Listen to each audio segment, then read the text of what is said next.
Welcome बच्चों, यहाँ पे मैं एसएफडी बीएमडी के बहुत इंपॉर्टेंट ऑब्जेक्टिव्स क्वेश्चन लेके आया हूँ। तो उनको प्रैक्टिस करते हैं हम लोग सारे क्वेश्चंस को। तो काफ़ी इंपॉर्टेंट क्वेश्चन है, टोटल 60 क्वेश्चंस यहाँ पे हम लोग लेंगे एसएफडी बीएमडी के। तो क्वेश्चन नंबर 1 से स्टार्ट करता हूँ मैं बच्चों आपके सामने। तो that is the question number 1 हमारे सामने है। चलिए ये क्वेश्चन करके देखेंगे, सॉल्यूशन साथ साथ उसका देखते जाएंगे। तो ध्यान से देखिएगा, ये सभी क्वेश्चन जो है वो बच्चों बहुत इंपॉर्टेंट क्वेश्चन है, ये चीज़ आपको ध्यान रखनी है। सबसे पहला क्वेश्चन हमारे सामने है, in a simply supported beam carrying a uniformly distributed load over a left half span the point of counterflexure will occur in. तो बच्चों हम सभी को पता है कि पॉइंट ऑफ काउंटरफ्लेक्चर क्या होता है, लेकिन we all know that the point of counterflexure क्या होता है। पॉइंट ऑफ काउंटरफ्लेक्चर होता है जहाँ पे बेंडिंग मोमेंट अपना साइन चेंज करता है, where bending moment changes its sign.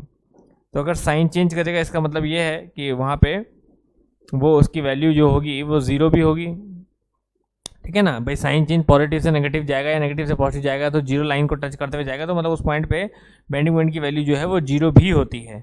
तो यहाँ पे वो कह रहा है कि किस केस में, अगर सिंपली सपोर्ट बीम हम कह रहे हैं जिसमें यूडीएल लग रहा है, simply running carrying UDL over the left half of the span, left half में यहाँ तक आधे तक यूडीएल अगर लग रहा है, तो बताइए पॉइंट ऑफ काउंटरफ्लेक्चर विल कहाँ पे आकर करेगा, left half of the span पे करेगा या right half of the span पे करेगा या quarter points of the beam. तो बच्चों हम सभी को पता है पॉइंट ऑफ काउंटरफ्लेक्चर अगर हमसे पूछे कि सबसे ज़्यादा कहाँ लाई करता है, तो हम बोल सकते हैं in case of overhang beam. In case of overhang beam, overhang beam के केस में आपका लाई करता है पॉइंट ऑफ काउंटरफ्लेक्चर सबसे ज़्यादा, ठीक है ना। तो यहाँ पे अगर आपसे पूछता है, तो यहाँ पे अगर हम डायग्राम इसका बनाएं, तो यहाँ से देखिए, यहाँ से यहाँ तक बेंडिंग मोमेंट डायग्राम लीनियर बनेगा और यहाँ से यहाँ तक वो पैराबोलिक बनेगा। तो इसका मतलब ये है कि बेंडिंग मोमेंट डायग्राम अगर हम इसका बनाएंगे एक अंदाजन, तो ये हमारे पास कुछ ऐसा दिखाई देगा बच्चों। अगर मैं बेंडिंग मोमेंट डायग्राम इसका बनाऊं, यहाँ से यहाँ तक तो लीनियर, ठीक है, यहाँ से यहाँ तक लीनियर, उसके बाद ये पैराबोलिक नज़र आएगा कुछ इस तरह से। तो यहाँ पे कहीं पर भी पॉइंट ऑफ काउंटरफ्लेक्चर बच्चों नहीं दिखना है, कोई बेंडिंग मोमेंट साइन चेंज अपने नहीं कर रहा है, तो that's why answer will be does not exist, ठीक है। आंसर यहाँ पे रहेगा डज नॉट एग्जिस्ट। क्लियर है, समझ आ गई बच्चों बात। नेक्स्ट चलें आगे। नेक्स्ट क्वेश्चन हमारे पास, नेक्स्ट क्वेश्चन बच्चों हमारे पास, अ सडन इंक्रीज और decrease in shear force diagram. Share force diagram में बिटवीन एनी टू पॉइंट, दो पॉइंट के बीच में, दो पॉइंट के, ठीक है बच्चों। तो यहाँ क्या रहा है, सडन इंक्रीज और डिक्रीज। अचानक शेयर फोर्स डायग्राम में, कोई भी शेयर फोर्स डायग्राम अगर हम बनाते हैं, उसमें अचानक शेयर फोर्स की वैल्यू, अचानक दो वैल्यू आ जाए, मतलब अचानक उसकी वैल्यू बढ़ जाए या उसकी वैल्यू अचानक घट जाए, तो ऐसा कभी भी क्यों होगा इस तरह से। मान लीजिए कोई शेयर फोर्स डायग्राम हम बना रहे हैं, उसकी वैल्यू बढ़ घट दोनों सकती है, तो ऐसा क्यों होगा बच्चों, तभी होगा जब ऊपर कहीं ना कहीं उस पॉइंट पे कोई पॉइंट लोड लग रहा होगा, ठीक है ना। तो याद रखिएगा, a sudden increase or decrease in shear force diagram between any two points indicate that there is a point load between two points। जब भी कोई पॉइंट लोड आएगा तो कोई ना कोई वैल्यू उसकी चेंज होगी, या तो बढ़ेगी या घटेगी, ये चीज़ आपको समझना है। सेम ऐसे ही, ये तो हमने एसएफडी की बात करी, सेम ऐसे ही बेंडिंग मोमेंट डायग्राम के लिए होता है बच्चों। जब कोई मोमेंट आता है ऐसे ही, तो बेंडिंग मोमेंट डायग्राम इस तरह से डिफ्लेक्शन शो करता है, कोई दो वैल्यू को शो करेगा। चलिए नेक्स्ट क्वेश्चन की तरफ चलते हैं। Question number 3, when the bending moment is parabolic curve between two points it indicate that there is. तो बच्चों बेंडिंग मोमेंट जब पैराबोलिक कर्व होता है दो पॉइंट के बीच में, तो क्या बताता है कि उसमें किस तरह की लोडिंग है। तो हमें सबको पता है कि हमारे पास अगर बेंडिंग मोमेंट डायग्राम कांस्टेंट होता है, इसका मतलब सिर्फ मोमेंट है। बेंडिंग मोमेंट डायग्राम लीनियर होता है, इसका मतलब हमारे पास पॉइंट लोड है। बेंडिंग मोमेंट डायग्राम अगर हमारा पैराबोलिक होता है, इसका मतलब हमारे पास यूडीएल है। बेंडिंग मोमेंट डायग्राम अगर क्यूबिक पैराबोलिक होता है, क्यूबिक होता है, तो ये हमारे पास यूवीएल है। इस तरह से बच्चों चलता है। तो यहाँ पे क्या है, तो हमें बोल रहा है पैराबोलिक, तो इसका मतलब यूडीएल बिटवीन टू पॉइंट्स। तो bending moment is parabolic curve between two point indicate that there is a UDL between two points. Clear है ना, समझ आ गई बच्चों बात। चलिए नेक्स्ट क्वेश्चन, क्वेश्चन नंबर 4। अब क्वेश्चन नंबर 4 देखिए, हमें इन फिगर पूछ रहा है, ये फिगर हमें दिया है, इसमें पूछ रहा है मैक्सिमम शेयर फोर्स कितना होगा। तो बच्चों साफ आपको फिगर नज़र आ रहा होगा, मैं थोड़ा सा यहाँ पे दोबारा बना देता हूँ। यहाँ पे 10 किलो न्यूटन का लोड है, यहाँ पे 5 किलो न्यूटन का लोड है, ये 2 मीटर है, ये भी 2 मीटर है। आपसे पूछ रहा है मैक्सिमम शेयर फोर्स कितना होगा। अब आप इसका शेयर फोर्स डायग्राम अगर बनाएं, तो आप देख सकते हैं इसका एसएफडी अगर मैं बनाता हूँ, तो एसएफडी आप देख सकते हैं कि सबसे पहले क्या है, 10 किलो न्यूटन का डाउनवर्ड फोर्स है, मानो पॉजिटिव लेते हैं हम 10, यही लोड चलता रहेगा यहाँ पे, फिर 5 और ऐड हो गया इसमें तो 15 हो गया, तो 15 का यही चलता रहेगा, तो ये हो गया 15 किलो न्यूटन। तो 10 से 15 ये इसका एसएफडी बन गया यहाँ पे। This is the share force diagram. ठीक है ना, आप देखो पॉइंट लोड है ना, पॉइंट लोड में दो वैल्यू आई 10 और 15। ठीक है, इस तरह से डिफ्लेक्शन शो करने को ही हमने अभी थोड़ी देर पहले क्वेश्चन में कहा था। नाउ अब आपको कह रहा है मैक्सिमम शेयर फोर्स, तो आप देख सकते हो बच्चों मैक्सिमम शेयर फोर्स कितना है, यहाँ 10 है यहाँ 15 है, तो मैक्सिमम शेयर फोर्स कितना है 15 किलो न्यूटन, तो that will be the answer. ठीक है, नेक्स्ट क्वेश्चन। अब उसी फिगर में पूछ रहा बच्चों मैक्सिमम बेंडिंग मोमेंट कितना होगा। तब आप देख सकते हैं, मैं दोबारा यहाँ पे दिखा रहा हूँ आपको, 10 और 5, 2 और 2। अब आप यहाँ पे बेंडिंग मोमेंट डायग्राम देखें, तो बेंडिंग मोमेंट डायग्राम अगर आप देखेंगे तो आपको नज़र आएगा यहाँ पे वैल्यू है 10, तो 0, भाई सेक्शन लोगे तो 10x का सेक्शन होगा, 0 पे 0, 10 × 2 20। ठीक है ना, 20 का मोमेंट। उसके बाद वैल्यू सेकंड मोमेंट हम लोग लेंगे तो पूरे का मोमेंट देखो यहाँ से, यहाँ पे कि आगे की वैल्यू निकालनी है बच्चों, तो आपको क्या करना है 10 × 4 40, 5 × 2 10, दैट इज 50। तो 0 20 50 इस तरह से बेंडिंग मोमेंट है। तो मैक्सिमम बेंडिंग मोमेंट क्या है 50 किलो न्यूटन मीटर, तो maximum bending moment is 50 kilo newton metre will be the answer. ठीक है ना, आप देख सकते हैं जिस तरह से बेंडिंग मोमेंट कैलकुलेट करना मैंने सिखाया है। नेक्स्ट क्वेश्चन इसी में देखें हम, in figure A slope of S F D between B and C. इसी फिगर में बी और सी के बीच में, दोबारा से क्वेश्चन पे आता हूँ मैं, ये था इसी फिगर में बी और सी के बीच में slope of S F D आपको पूछ रहा है। दोबारा से यहाँ पे मैं दिखाऊँ आपको, तो क्वेश्चन है हमारे पास slope of S F D between B and C. तो आपने देखा बच्चों ये पॉइंट हमारा, चलो उसी फिगर में देख लेते हैं एक बार। ठीक है, आपको slope of S F D between B and C निकालना है, तो मैं उसी फिगर में दोबारा दिखा रहा हूँ। ये हमने एस एफ डी बनाया था बच्चों। ठीक है, अब आपको निकालना है बिटवीन बी एंड सी। ये है पॉइंट बी, ये है पॉइंट सी। बी और सी के बीच में slope of S F D, share force diagram का स्लोप निकालिए। तो बच्चों स्लोप निकालने का तरीका क्या होता है भाई, slope of S F D is D S F upon D X distance. तो slope of S F D मतलब डी एस एफ मतलब शेयर फोर्स का डिफरेंस। शेयर फोर्स का डिफरेंस कितना है, बी में कितना है, बी और सी के बीच में निकालना है ना, तो बी में कितना है, बी में है 10 और इधर कितना है 15, 10 - 15 अपॉन डिस्टेंस कितना है यहाँ से यहाँ तक 4 और यहाँ तक कितना है 2। तो ये हुआ हमारे पास 10 - 15 दैट विल बी, अच्छा हम सॉरी 15 कह रहा हूँ मैं यहाँ पे अगर हम देखें ये स्लोप यहाँ है ना बी और सी के बीच में, तो बी और सी के बीच में अगर आप देखो तो यहाँ 10 है, यहाँ भी 10 है, क्योंकि 15 वाला आएगा अगले वाले के स्लोप में, सी और ए के बीच में 15 वाला आएगा सी और ए के बीच में। तो यहाँ से 10 से 10 10 - 10 12 विल बी 0। तो slope of S F D जो है बच्चों बी और सी के बीच में स्लोप ऐसे, भाई कांस्टेंट लाइन है तो स्लोप 0 रहेगा, यहाँ पे 15 - 15 यहाँ पे भी 0 रहेगा, तो स्लोप जो है वो 0 है। तो slope of S F D between B and C, B और सी के बीच में slope of S F D जो है इस तरह से एस एफ डी दिखाई दे रहा है ना हमारा, 10 10 15 15।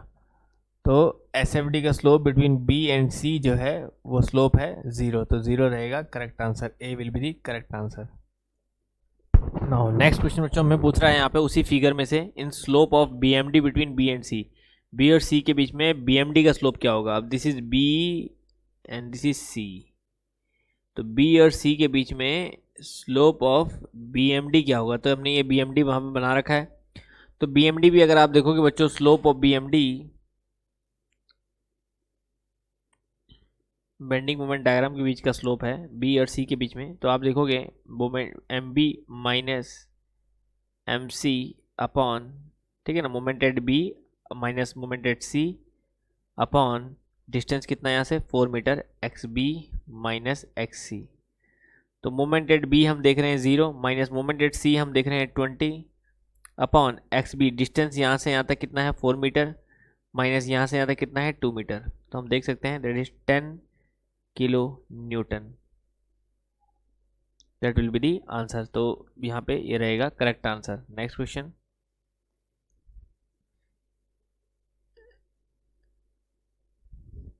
इस क्वेश्चन में in figure B at point B the value of bending moment will be, B point पे बेंडिंग मोमेंट का वैल्यू कितना होगा बच्चों? तो आपको पता ही है सिंपली सपोर्टेड बीम है at point B, simply supported beam है, value of bending moment eight point B, B point पे बेंडिंग मोमेंट का वैल्यू कितना होगा? तो आपको पता है सिंपली सपोर्ट बीम में बेंडिंग मोमेंट का वैल्यू जो है सपोर्ट पे वो कितना होता है? 0 होता है, ठीक है ना। बेंडिंग मोमेंट का वैल्यू सपोर्ट पे 0 होता है, तो at point B the value of bending moment will be 0। Next question, उसी फिगर में से बच्चों the reaction at the support A, support A पे रिएक्शन कितना होगा?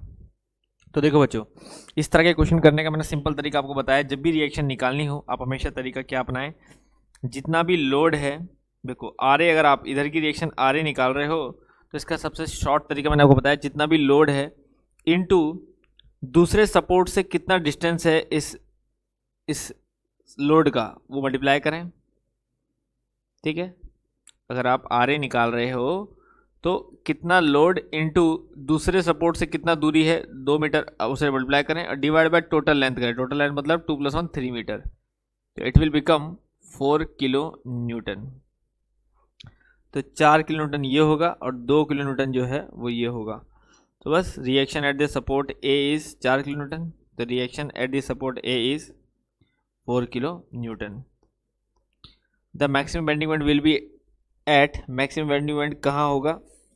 तो याद रखिए बच्चों, इस क्वेश्चन में मैक्सिमम बेंडिंग मोमेंट हमारा क्या होगा भाई, यहाँ और यहाँ हम बात कर रहे हैं, ये हमारा लोड है, ठीक है ना।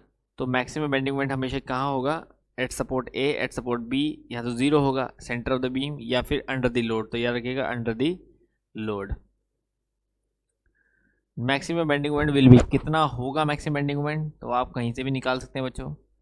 ये आपने 6 ले लिया, ये कितना था हमारा लोड, दैट इज़ ये 4 है, ये 2 है, ये 6 है, ये हमें दिया है। एक बार फिगर पे वापस आते हैं, ये है ना 1 मीटर 2 मीटर, ये हमें डिस्टेंस दिया है, ठीक है। ये 1 मीटर है, ये 2 मीटर है, ठीक है। अब आपको कह रहा है मैक्सिमम बेंडिंग मोमेंट कितना होगा, तो भैया हमें यहाँ पे निकालना है बच्चों, इस पॉइंट पे। तो इस पॉइंट पे हमने कहा मैक्सिमम बेंडिंग मोमेंट होगा, तो इस पॉइंट पे मैक्सिमम बेंडिंग मोमेंट निकालना है, तो या तो यहाँ से निकाल लो या यहाँ से निकाल लो। तो बात है सिंपल, इस पॉइंट पे निकालना है, तो 4 इंटू यहाँ से मोमेंट ले लो, 4 इंटू 1 या 2 इंटू 2, तो रहेगा 4 किलो न्यूटन मीटर ही आंसर, जो करेक्ट आंसर होगा। तो ये सिंपल आप निकाल सकते हैं मैक्सिमम बेंडिंग मोमेंट किसी भी पॉइंट से, ठीक है। अगर कभी कन्फ्यूजन होता है बच्चों तो यहाँ पे आप सिंपल रख के देखो, 2 इंटू एक्स, एक्स इक्वल 2 और एक्स इक्वल टू 4, ठीक है ना। इससे आगे आप करोगे तो फिर माइनस ही होगा। नेक्स्ट क्वेश्चन, आपको दिया है बच्चों slope of bending moment will be more for, इस फिगर में ये आपको एक एसएफडी दिया है, याद रखिएगा शेयर फोर्स डायग्राम आपको दिया है। इस शेयर फोर्स डायग्राम में आपको बोल रहा है कि बेंडिंग मोमेंट का स्लोप जो है वो ज़्यादा होगा, पोर्शन एसी ज़्यादा होगा, will be more for portion AC के लिए ज़्यादा होगा, पोर्शन बीसी के लिए ज़्यादा होगा, इक्वल होगा एसी और बीसी में, या नन ऑफ दीज। तो वो जो सिंपल है, देखिए हमें स्लोप ऑफ बीएमडी बोला, आपको पता है एसएफडी हमें दिया है, स्लोप ऑफ बीएमडी मतलब होता है change in shear force, change in shear force, है ना। चेंज, ये रिलेशन है हमारे पास, स्लोप ऑफ बीएमडी मतलब चेंज इन शेयर फोर्स। तो चेंज इन शेयर फोर्स आप देख सकते हो एसी और बीसी के बीच में, तो change in shear force between AC में शेयर फोर्स का चेंज कितना है? आप देखो यहाँ सिंपल है, एसी में अगर आप देखो ये एसएफडी है, सिर्फ शेयर फोर्स देखना है, यहाँ 0 है शेयर फोर्स, यहाँ कितना है 45, तो चेंज कितना हुआ 45 माइनस 0 दैट इज 45, है ना। 45 माइनस 0, यहाँ पे चेंज कितना हुआ just 45 kilo newton. Now change in BC आप देखो, अब बीसी देखोगे तो क्या आएगा, shear force change in BD plus shear force change in DC, ठीक है।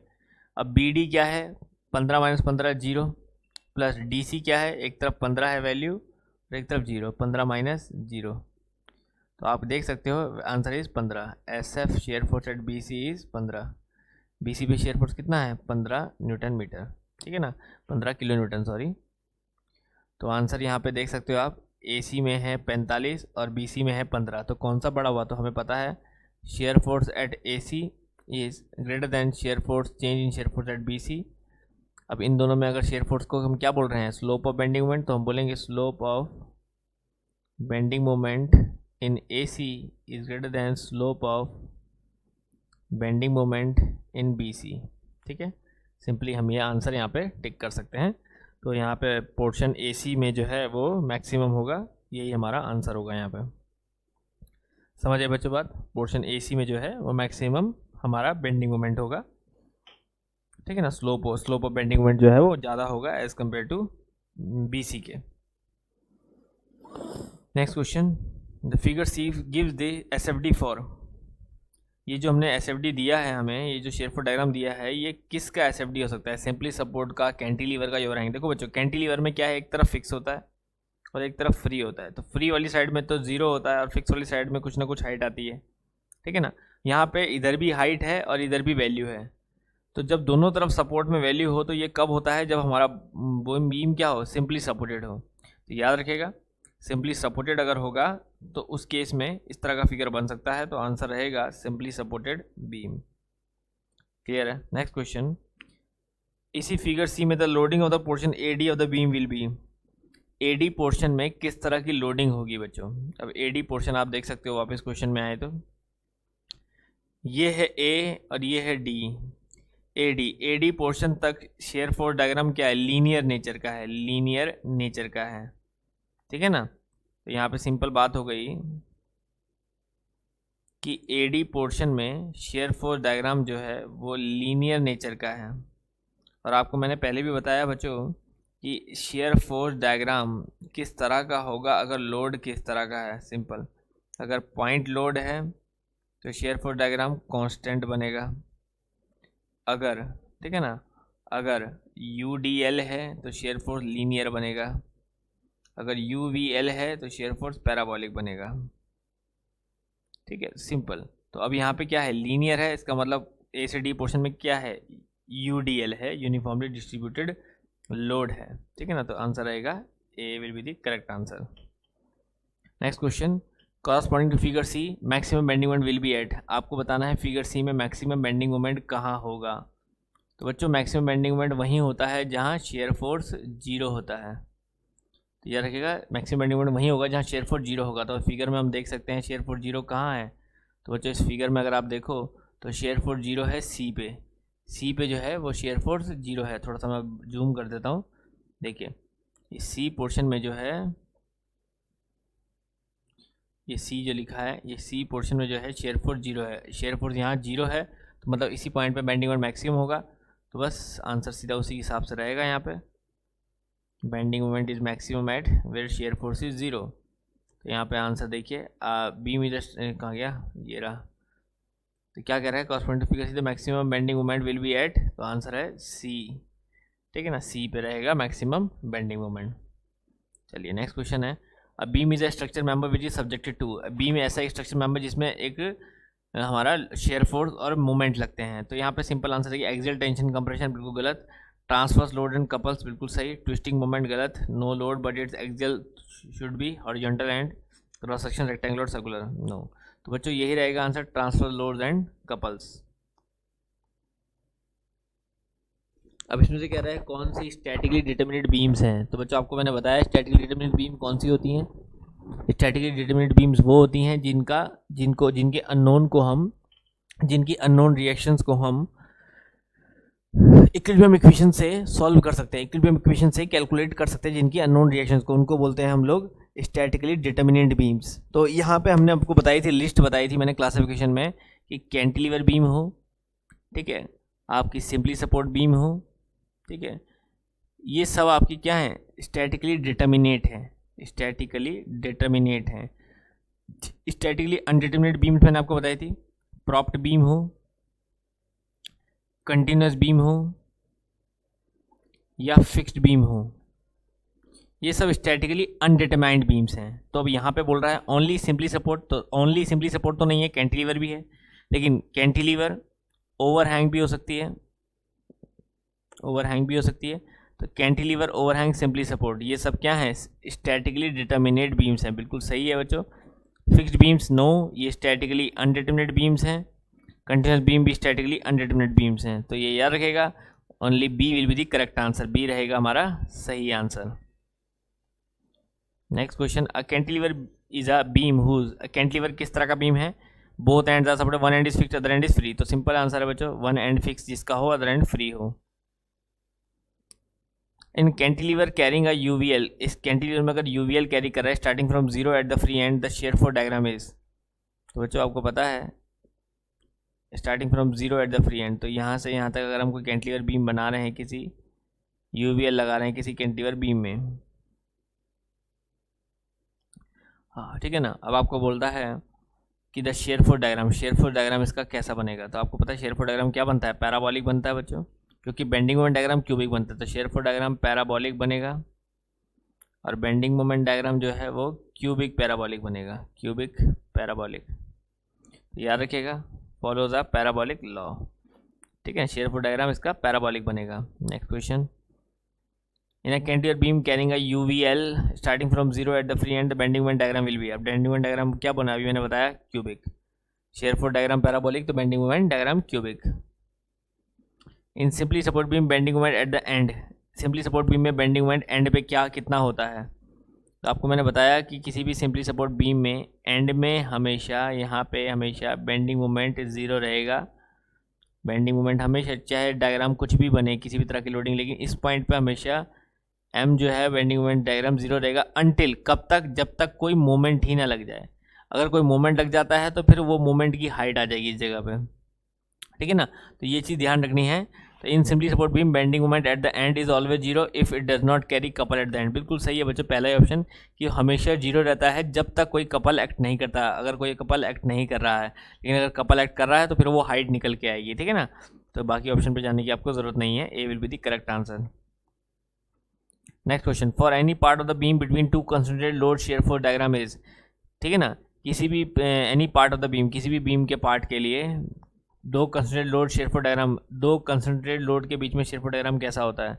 तो किसी भी बीम में अगर हम दो कंसंट्रेटेड लोड लगा दें, उनके बीच में शेयर फोर डायग्राम याद रखिएगा हमेशा कांस्टेंट चलता है, ठीक है ना, हमेशा कांस्टेंट चलता है। For any part of the beam between two concentrated load shear force diagram is horizontal straight line, vertical straight line, line incline to axis. तो सिंपल याद रखिए हॉरिजॉन्टल स्ट्रेट लाइन।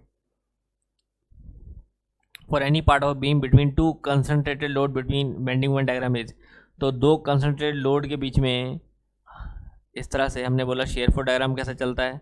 तो अभी आपने बताया शेयर फोर डायग्राम हमने क्या है, that is a constant straight line चलता है, हॉरिजॉन्टल स्ट्रेट लाइन। लेकिन बेंडिंग मोमेंट डायग्राम कैसे चलता है? तो बेंडिंग मोमेंट डायग्राम हमें पता है कि शेयर फोर डायग्राम अगर कांस्टेंट चल रहा है तो बेंडिंग मोमेंट डायग्राम कैसे चलेगा? लीनियर चलेगा। तो बेंडिंग मोमेंट डायग्राम अगर हम इन दोनों के बीच बनाएंगे तो linear straight line, incline line आएगा। तो इंक्लाइन लाइन मतलब line incline to X axis, ठीक है। For any part of beam subject to UDL, अगर किसी बीम में यूडीएल लग रहा हो तो शेयर फोर डायग्राम कैसा होगा? तो बच्चों आपको बताया हमने, यूडीएल लग रहा होगा तो शेयर फोर डायग्राम हमेशा incline line to X axis होगा। For any part of beam subject to UDL bending moment diagram, अगर यूडीएल लग रहा है बेंडिंग मोमेंट डायग्राम कैसा होगा? वो लीनियर होगा, तो बेंडिंग मोमेंट डायग्राम पैराबोलिक होगा। तो ये सब आपने करे भी हैं बच्चों इस तरह के क्वेश्चन, जैसे सिंपली सपोर्ट बीम में अगर हमने यूडीएल लगा दिया तो आप सभी को पता है कि शेयर फोर डायग्राम कैसा होता है? लीनियर होता है, कुछ इस तरह का शेयर फोर डायग्राम बनता है। और बेंडिंग मोमेंट डायग्राम जो है वो किस तरह का बनता है? कुछ पैराबोलिक ऐसा बनता है, जहाँ शेयर फोर जीरो तो बेंडिंग मोमेंट मैक्सिमम भी आपको देखने को मिलता है। SFD BMD, ठीक है, समझ आ रही बच्चों बात इतनी। नेक्स्ट चलें आगे, question number 26, a sudden jump anywhere on the bending moment diagram of a beam is caused by. भाई अभी हमने पहला क्वेश्चन भी ऐसा ही लिया था, लेकिन वो SFD के लिए था, यहाँ BMD के लिए। वो कह रहा है किसी BMD में सडन जंप आता है बेंडिंग मोमेंट डायग्राम में, मतलब उसकी वैल्यू जो है वो डिफ्लेक्ट करती है या उसमें कोई दो वैल्यू निकल के आती है, तो किस वजह से होता है? तो जैसा हमने SFD में बोला था कि पॉइंट लोड लगने की वजह से SFD diagram share force diagram की जो वैल्यू है वो डिफ्लेक्ट करती है, ऐसे ही कोई मोमेंट लगने से, ठीक है ना, तो couple acting at that point, simple. तो वहाँ पे मोमेंट कोई ना कोई कपल जो है वो एक्ट कर रहा है, जिसकी वजह से जो है आपकी बेंडिंग मोमेंट डायग्राम जो है वो सडन जंप दिखाता है। It is couple acting at that point. समझ आए बच्चे बात? Next question, in a simply support beam having length L and subjected to concentrated load at mid point. कोई सिंपली सपोर्ट बीम है, अच्छा क्वेश्चन कहूँगा मैं से, ठीक है, सिंपली सपोर्ट बीम है, यहाँ पे कर देते हैं, having length L and subject to consider load W at the mid point. तो बच्चों सिंपल केस है, कोई सिंपली सपोर्ट बीम है जिसके सेंटर में W है और लेंथ L है, मतलब ये L/2 हुआ, ये इतना L/2 हुआ, सेंटर में W लोड है। अब आपको बताना है मैक्सिमम बेंडिंग मोमेंट कितना होगा और कहाँ होगा, समझो, क्योंकि उसी की कंडीशन हमें दी है। तो बच्चों सभी को पता है इस तरह के डायग्राम में आप अगर सिंपल बनाएंगे तो आपको क्या दिखाई देगा, रिएक्शन जो होगी वो W/2 होगी।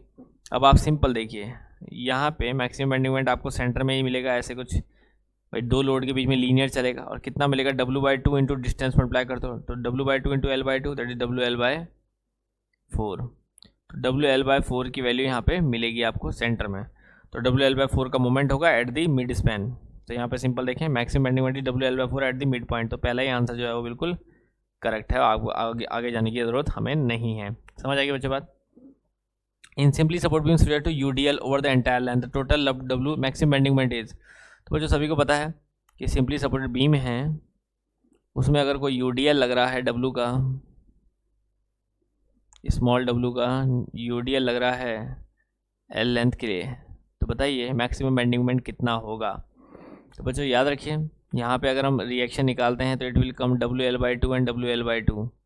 अगर आप कभी भूल भी जाते हैं तो XX की इक्वेशन लिखें सही से, WL/2 into x minus WX²/2, simple, ठीक है ना। तो अब यहाँ पे x इजिकल टू 0 पे मोमेंट जो है वो 0 हो जाता है, और x इजिकल टू L/2 पे मोमेंट जो है वो निकल के आता है। तो W यहाँ पे x इजिकल टू L/2 यहाँ इक्वेशन में पुट करेंगे तो मैक्सिमम बेंडिंग मोमेंट आपको जो निकल के आएगा वो क्या आएगा, WL/2 into L/2 minus WL/2 का होल स्क्वायर L²/8।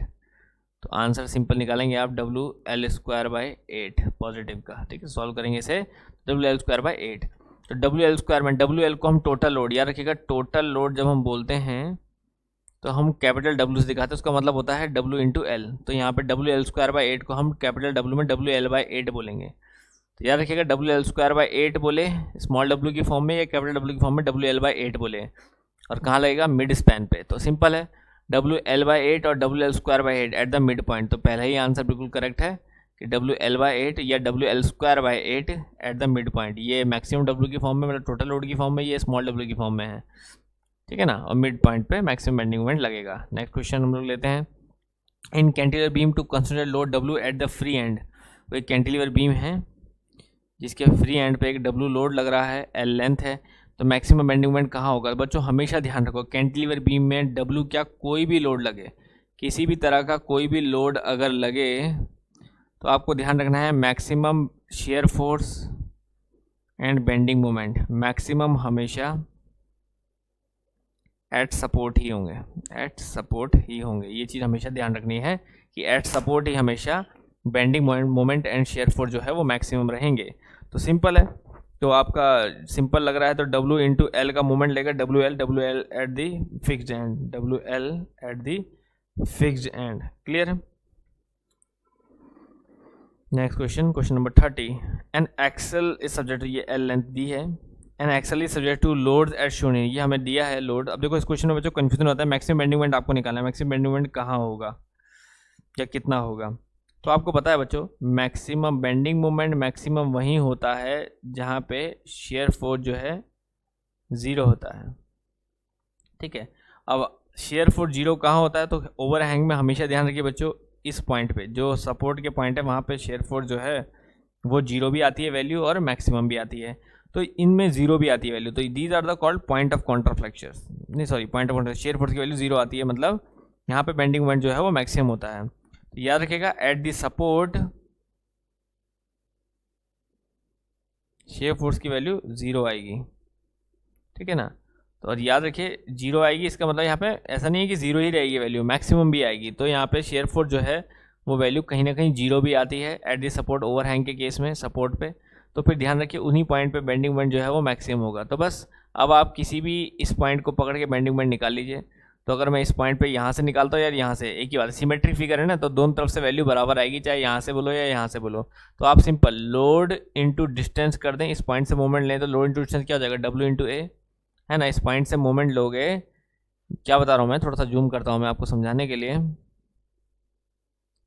देखो मैं कह रहा हूँ इस पॉइंट से अगर आप मोमेंट लोगे तो क्या लिखोगे, load into A, force into distance W A. तो बस इस पॉइंट पे मोमेंट जो आएगा बच्चों वो आएगा डब्ल्यू ए, और उतना ही मोमेंट इस पॉइंट पे भी आएगा, तो मतलब यहाँ भी डब्ल्यू ए ही रहेगा, तो यहाँ पे भी डब्ल्यू ए बेंडिंग मोमेंट रहेगा वहाँ पे भी। तो यहाँ पे सिंपल आंसर क्या होगा, maximum bending moment is W into A. Simple याद रखिए। क्यों लिखा हमने यहाँ पे, क्यों निकाला मोमेंट, क्योंकि वहाँ पे शेयर फोर्स जीरो रहता है। तो ओवरहैंग के केस में किसी भी उसमें आप क्वेश्चन कहीं पर भी लें, याद रखिएगा सपोर्ट पे जो है वो शेयर फोर्स जीरो भी होगा और कुछ वैल्यू आएगी, तो जब जीरो रहेगा तो बेंडिंग मोमेंट वहाँ पे मैक्सिमम होगा। Next point question, at a point in a simply supported और overhang beam where shear force changes sign is zero, bending moment is. तो बच्चों आप सभी को पता है जहाँ शेयर फोर्स साइन चेंज करता है या जीरो होता है, बेंडिंग मोमेंट वहाँ पे क्या होता है, मैक्सिमम होता है। ठीक है ना। Next question, in a cantilever subject to combination of constraint load and UDL and uniformly varying load, maximum bending moment is.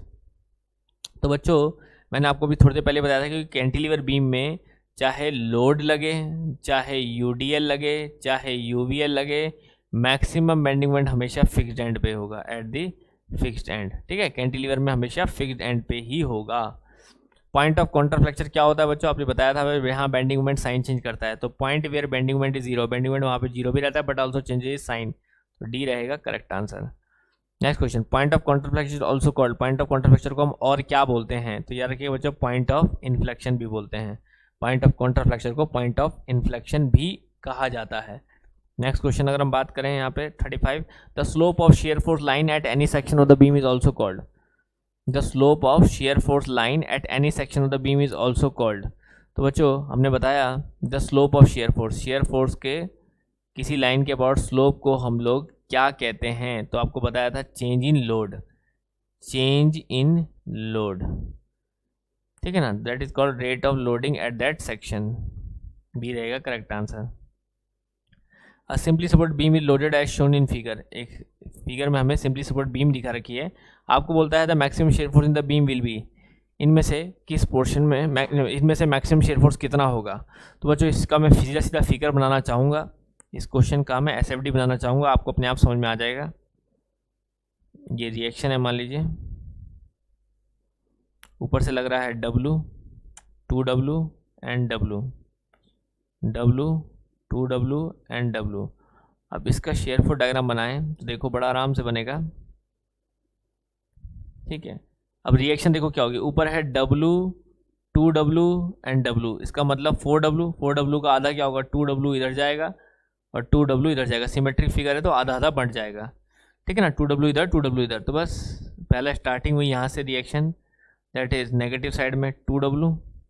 अब पॉइंट लोड के बीच में कांस्टेंट चलता है ना, आपको बताया था पॉइंट लोड के बीच में कांस्टेंट चलता है, तो इस W से इस W तक कांस्टेंट चलेगा, फिर 2W से W कांस्टेंट चला, फिर 2W minus 2W plus 2W हो गया, प्लस फिर माइनस का 2W चल रहा है, एकदम से प्लस का W आ गया तो क्या हो जाएगा, माइनस का W हो जाएगा, है ना, माइनस का W हो जाएगा, इस कहीं इस पॉइंट पे आ जाएगा,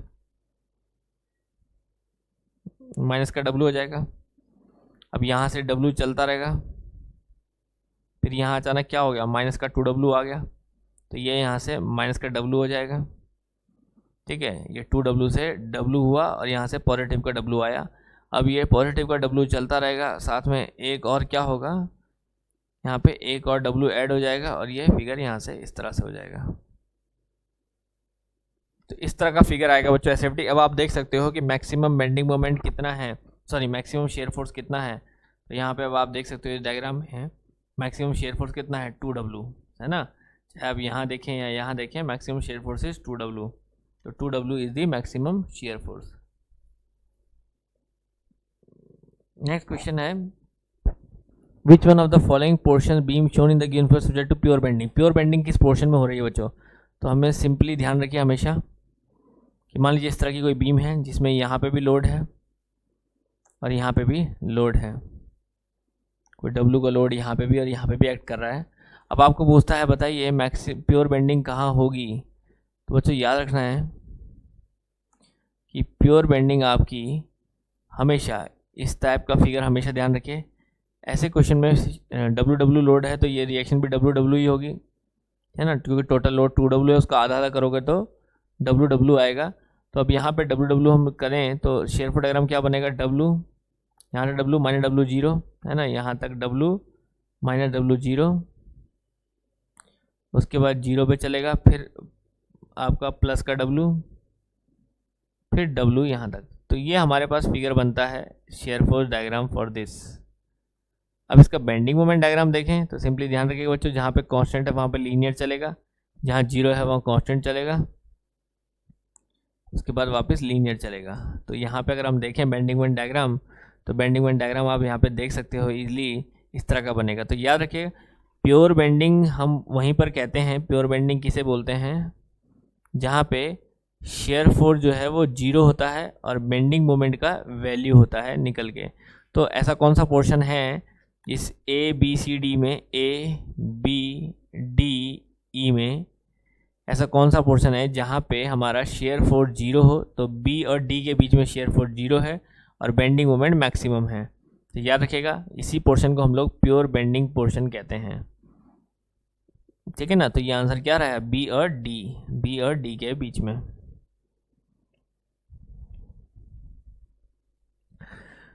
Next, the point of counterflexion a beam is at the location where the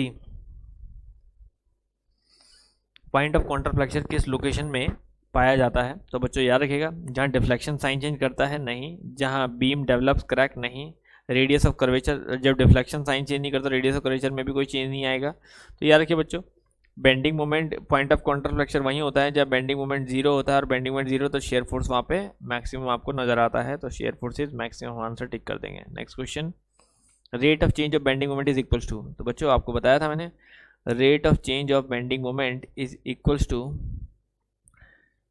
share force change in shear force at that section, ठीक है ना, change in shear force at that section. तो shear force at that section, which one of the following statement is correct, इनमें से कौन सा statement जो है वो सही है। Beam of uniform strength very in section. बच्चों इस चीज़ का जिक्र मैं आपको प्योर बेंडिंग वाले चैप्टर में भी करूंगा, वहाँ पे क्वेश्चन बड़ा इंपॉर्टेंट है, बहुत बार पेपर में आया है क्वेश्चन। तो याद रखिएगा बीम ऑफ यूनिफॉर्म स्ट्रेंथ मतलब होता है कि जनरली जब हम बीम की बात करते हैं तो हम कहते हैं कि कैंटिलीवर बीम में मानो ये फ्री एंड है, तो यहाँ पे कोई भी लोड लगेगा तो मैक्सिमम इफेक्ट जो है वो यहाँ पे पड़ेगा, है ना। मैक्सिमम इफेक्ट जो है वो, मैक्सिमम स्ट्रेस जो है वो हम कहते हैं कि यहाँ पे जनरेट होगा फिक्स्ड एंड पे, है ना। लेकिन हम उसके क्रॉस सेक्शन एरिया को इस तरह से चेंज करें, जैसे सिग्मा इज इक्वल टू हमें पता है P/A होता है, तो कहीं पर अगर मैक्सिमम स्ट्रेस हो रहा है तो हम एरिया को बढ़ा के उसका स्ट्रेस कम कर सकते हैं। ऐसे ही कहीं पर स्ट्रेस जो है वो मिनिमम है तो हम एरिया को घटा के उसका स्ट्रेस जो है वो बराबर कर सकते हैं। तो ऐसे में स्ट्रेस को यूनिफॉर्म बनाए रखना, बेंडिंग स्ट्रेस पूरी बीम में, तो जनरली हम प्योर बेंडिंग में पढ़ेंगे कि शेप और साइज चेंज करके हम बीम को इस तरह से, शेप और साइज को चेंज करके हम बीम को इस तरह से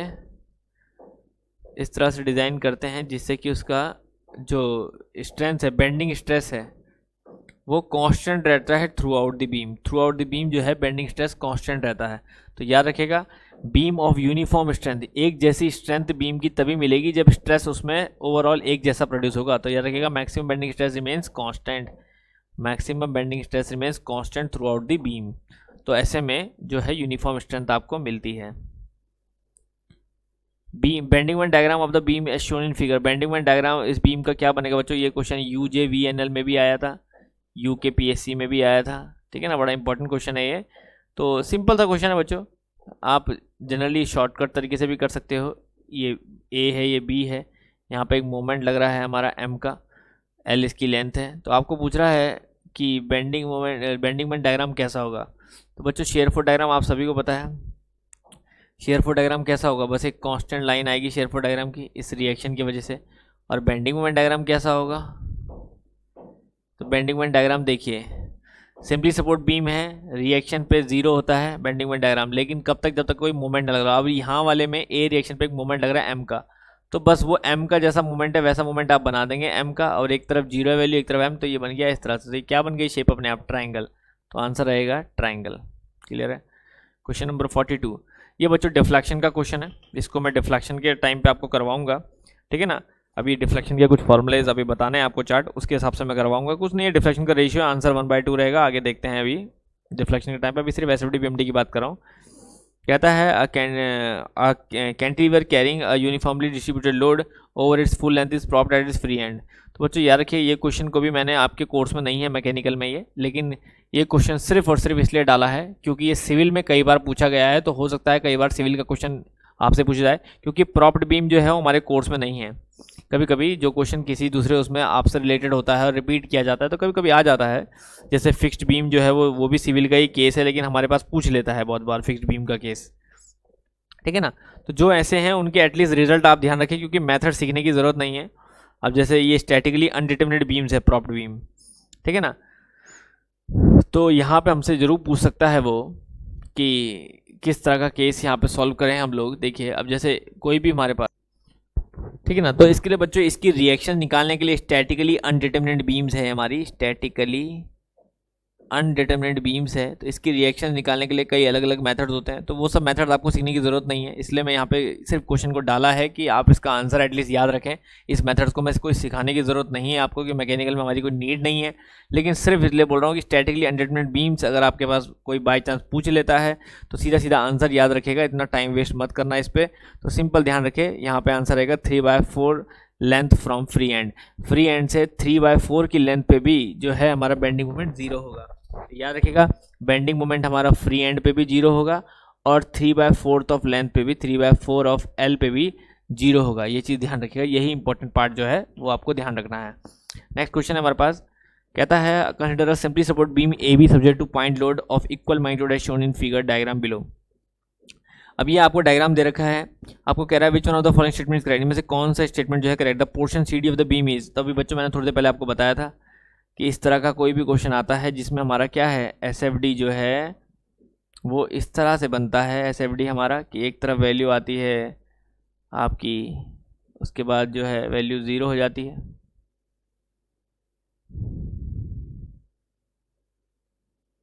ठीक है।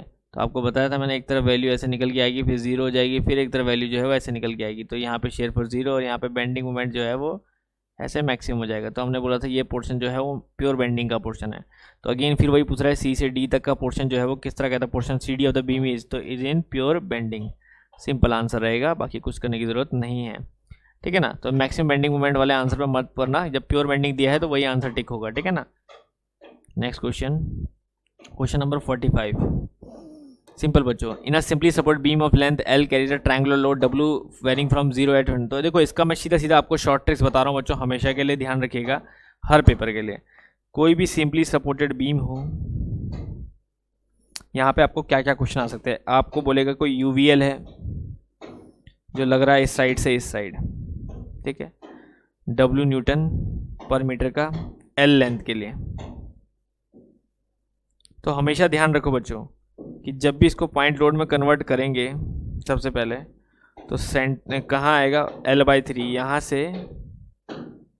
यहाँ से L/3 में, यहाँ से 2L/3 में एक लोड लगेगा, कितना लगेगा, half into base into height WL/2, ठीक है।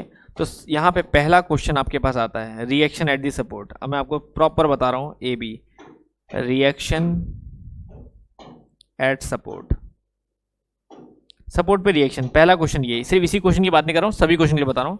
रिएक्शन एट सपोर्ट, तो रिएक्शन एट सपोर्ट अगर आपसे पूछता है तो ध्यान रखिएगा सपोर्ट पे रिएक्शन मतलब RA/RB। तो निकालने का तरीका बच्चों मैंने आपको क्लियर बताया है कि कोई भी रिएक्शन आप निकालते हो सबसे पहले क्या करो, ऐसा कोई भी फोर्स मिलता है जो इधर उधर लग रहा है, सेंटर, भाई सेंटर में लग रहा होता तो हाफ हाफ बांट देंगे, लेकिन अगर सेंटर में ना लग के इधर उधर लग रहा है तो याद रखिएगा RA निकाल रहे हो तो load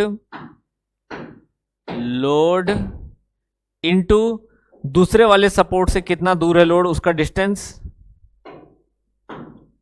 divide by total length L।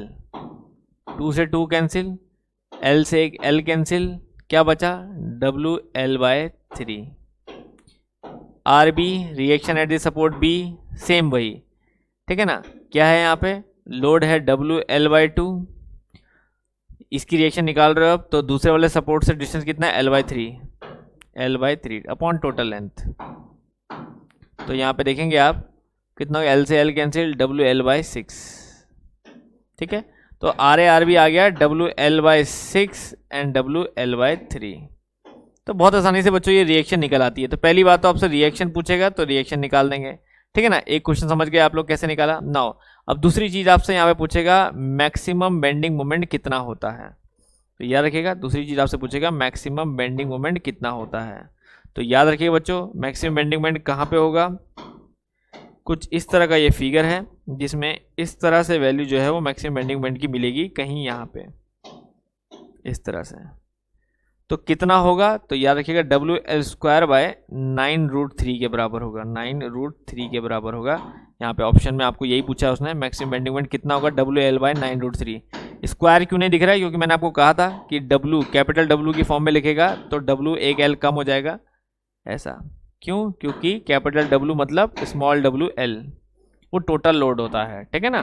तो एक L अपने आप कम हो जाएगा। अब आपसे पूछेगा कि कहाँ पे एट पॉइंट, किस पॉइंट पे बेंडिंग मोमेंट मैक्सिमम है। तो यहाँ याद रखिएगा फ्री एंड से ये डिस्टेंस कितना होगा, दूसरा क्वेश्चन आपसे पूछेगा दैट इज L/√3, ठीक है ना। तीसरा क्वेश्चन यही होता है कि किस पॉइंट पे बेंडिंग मोमेंट जो है वो मैक्सिमम होता है, at point M is maximum. तो याद रखिएगा बेंडिंग मोमेंट मैक्सिमम होता है L/√3 पे।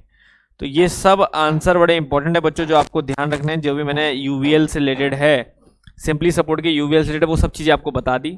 अब चाहे UVL इधर भी आए, इधर की तरफ बना हुआ भी आए, ठीक है ना, ऐसे बना हुआ भी आए, तो भी आपको सेम चीज़ करनी है और कोई अंतर नहीं, ठीक है ना। तो यहाँ पे तो मैक्सिमम बेंडिंग मोमेंट पूछा है, कहाँ पे है वो L/√3 पे। कहाँ से, याद रखिएगा L/√3 हमेशा, चाहे वो ये वाला केस बोले,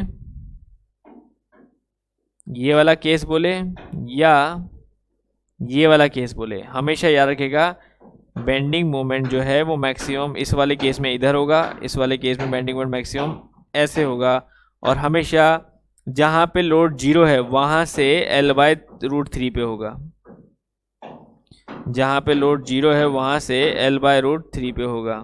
ये चीज़ आप सिंपली ध्यान रखें, ठीक है ना। इस तरह से समझ आ गई बच्चों, बात क्लियर है। तो मैंने आपको सारे केस यहाँ पे बता दिए, ध्यान रखिएगा। नेक्स्ट क्वेश्चन, अगला क्वेश्चन है, आपको एक फिगर दिया है, उसमें वो कह रहा है कि दिस इज द SFD, आपको SFD दिया है, is shown in figure about the loaded beam, the corresponding bending moment diagram is bended. आपको इससे रिलेटेड एक बेंडिंग मोमेंट डायग्राम बताना है कि SFD से रिलेटेड बेंडिंग मोमेंट डायग्राम, ठीक है। तो इस क्वेश्चन में हमें क्या बोल रहा है, द शेयर फोर्स डायग्राम हमें दे रखा है एक, हमें बोला कि इसका related corresponding bending moment diagram क्या होगा। अब बच्चों देखो छोटी छोटी सी ट्रिक है, जब भी आप इस तरह का क्वेश्चन करें आपको सबसे पहली चीज ध्यान रखनी है कि जो नहीं हो सकता उसे हटा दो। अब देखो इस SFD को अगर हम ध्यान से देखें तो यहां से इस पोर्शन से इस पोर्शन तक कांस्टेंट है, तो मतलब ये बात तय है कि बेंडिंग मोमेंट डायग्राम लीनियर होगा इस पोर्शन से इस पोर्शन तक।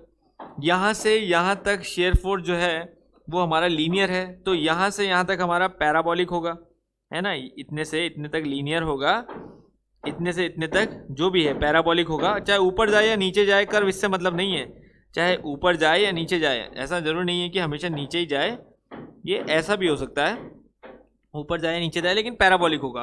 उसके बाद फिर यहाँ से यहाँ तक कांस्टेंट है, इसका मतलब ये है कि यहाँ से यहाँ तक फिर वापस लीनियर होगा। अब हमें ऐसा कोई कर्व देखना है लीनियर पैराबोलिक लीनियर नेचर का हो, जो जिसमें ऐसा नहीं है उसको तो पहले हटा दो। तो देखिए लीनियर पैराबोलिक लीनियर, समझ गए ना, दोनों साइड लीनियर बीच में पैराबोलिक। अब आ जाओ पहला ऑप्शन लीनियर पैराबोलिक लीनियर, बिल्कुल सही नजर आ रहा है पहला ही। दूसरा देखें लीनियर लीनियर लीनियर, तो ये गलत है, ठीक है। तीसरा देखें पैराबोलिक पैराबोलिक पैराबोलिक, ये भी गलत है, तीनों पैराबोलिक हैं। इसमें देखें पैराबोलिक पैराबोलिक लीनियर, ये गलत है बच्चों, हमें किनारे किनारे लीनियर चाहिए, बीच में पैराबोलिक चाहिए। तो अब अपने आप ही है, डी भी आंसर नहीं है, सी भी आंसर नहीं है, बी भी आंसर नहीं है, तो साफ हमें कहाँ मिल रहा है, पहले ही ऑप्शन में मिल रहा है, दोनों तरफ लीनियर बीच में पैराबोलिक, है ना। तो यही हमें चाहिए था, दोनों तरफ लीनियर बीच में पैराबोलिक, तो बिल्कुल ए रहेगा करेक्ट आंसर। समझ गए बच्चों, ठीक है ना। तो इस तरह से इस क्वेश्चन को हम लोग कर सकते हैं SFD PMD को जनरल नेचर समझ के। नेक्स्ट क्वेश्चन, ये हमारा आ भी रखा है किसी पेपर में, IAS में, ES में, बहुत जगह रिपीट हुआ है क्वेश्चन, ठीक है ना। अ लोडेड बीम PQRS, कोई बहुत आसान क्वेश्चन, बहुत अच्छा क्वेश्चन बच्चों। एक लोडेड बीम है PQRS as shown in the given figure, figure में दे रखा है, आपको बताना है the magnitude of reaction at R will be 0 if the value of load W is, W load W की क्या वैल्यू हो कि रिएक्शन एट दी आर जो है, रिएक्शन एट दी आर जो है वो जीरो हो, कि लोड W की ऐसी क्या वैल्यू हम रखें कि रिएक्शन जीरो हो। तो बच्चों बहुत आसान है, मतलब एक ही रिएक्शन आपको लेनी है बस Q पे। तो सिंपल है ना, देखो यहाँ पे आर क्यू लग रहा है, यहाँ पे W का 12 का लोड है 2 मीटर पे, और यहाँ पे W आपका लोड है, कितना डिस्टेंस हुआ 6 plus 2 metre, 6 metre plus 2 metre 8 metre, ठीक है ना, 6 प्लस 2 मीटर 8 मीटर। अब आप सिंपल देखो, यहाँ पे R पे कोई रिएक्शन आपको लेना नहीं है ना, this is S point, this is R point, this is Q, this is P, P Q R S, आपको R पे कोई पॉइंट लेना नहीं है। तो सिंपल क्या मतलब हुआ, देखो एक ही सपोर्ट से, मतलब वो कह रहा है कि इस लोड पे ये कितना लोड रखूं कि इस सपोर्ट की जरूरत ही ना पड़े, जो R पे सपोर्ट था उस सपोर्ट की जरूरत ही ना पड़े। तो यहाँ पे हमने सपोर्ट को जीरो कर दिया। आप देखो सिंपल, W इंटू 8, भाई यहाँ से यहाँ तक 8 मीटर है, तो W इंटू 8 इधर से लगने वाला मोमेंट इजिकल टू 12 इंटू 2 इधर से लगने वाला मोमेंट। तो सिंपल 24 इंटू W इंटू 8, 8 3, तो W is equal to 3 kilo newton. तो बस यहाँ पे अगर मैं 3 किलो न्यूटन का लोड रखता हूँ तो फिर इस R की जरूरत नहीं है, 24 का मोमेंट इधर से आएगा, 24 का मोमेंट इधर से आएगा, बैलेंस हो जाएगा, 24 से 24 बैलेंस हो जाएगा, तो जरूरत ही नहीं पड़ेगी इस वाले सपोर्ट की। सिंपल, तो यहाँ आंसर आ गया बच्चों 3 किलो न्यूटन। सिंपल, बहुत आसान क्वेश्चन बच्चों, बस बढ़िया क्वेश्चन इसलिए क्योंकि पहली बारी में आपको लगेगा कि पता नहीं क्या करना है। Next question, a beam carrying a UDL load rest on 2 supports with equal overhang at each other, the ratio of B by A for zero bending moment at the mid span is। अब simple है बच्चों question, बस थोड़ा सा calculative है। Now अब देखिए, कह रहा है कोई बीम है, ओवरहैंग बीम है, कोई ओवरहैंग बीम है जिसकी यहाँ पे लेंथ है A, यहाँ पे भी लेंथ है A और बीच की लेंथ है B, ठीक है।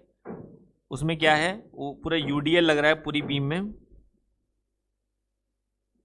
मान लीजिए W न्यूटन पर मीटर का ले लेते हैं, सिंपल, ठीक है। अब यहाँ पे वो कह रहा है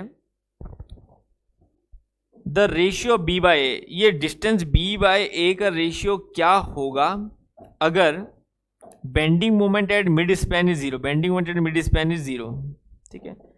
सेंटर पार्ट पे बेंडिंग मोमेंट जो है वो जीरो हो, bending moment at mid is zero. अगर बेंडिंग मोमेंट को मैं मिड पे जीरो लेता हूं, बेंडिंग मोमेंट को मिड पोर्शन पे जीरो लेता हूं, तो बताओ B बाय A का रेशियो क्या होगा। सिंपल है बच्चों, तो क्या करो, यहां पे सेक्शन लेके, एक्स डिस्टेंस पे सेक्शन लेके बेंडिंग मोमेंट की वैल्यू निकाल लो। पहले इस सेक्शन की इक्वेशन लिख लेते हैं। देखिए अब सेक्शन ये अलग से मैंने लिया, क्या सेक्शन बनेगा, यहाँ पे लोड लग रहा है, यहाँ पे A जो है डिस्टेंस, ये यूडीएल है पूरे में कुछ इस तरह से, ये है X, सिंपल। अब आपको सबसे पहले बच्चों ये रिएक्शन पता होना चाहिए, रिएक्शन क्या होगी, ये W न्यूटन पर, ये हमारा सेक्शन के अंदर आया, बस इस सेक्शन की इक्वेशन लिख के इसको जीरो पुट कर देंगे हम, और वहां से B बाय A का रेशियो निकाल देंगे। अब बात है कि पहले ये रिएक्शन तो पता हो तभी तो मोमेंट की इक्वेशन लिखेंगे।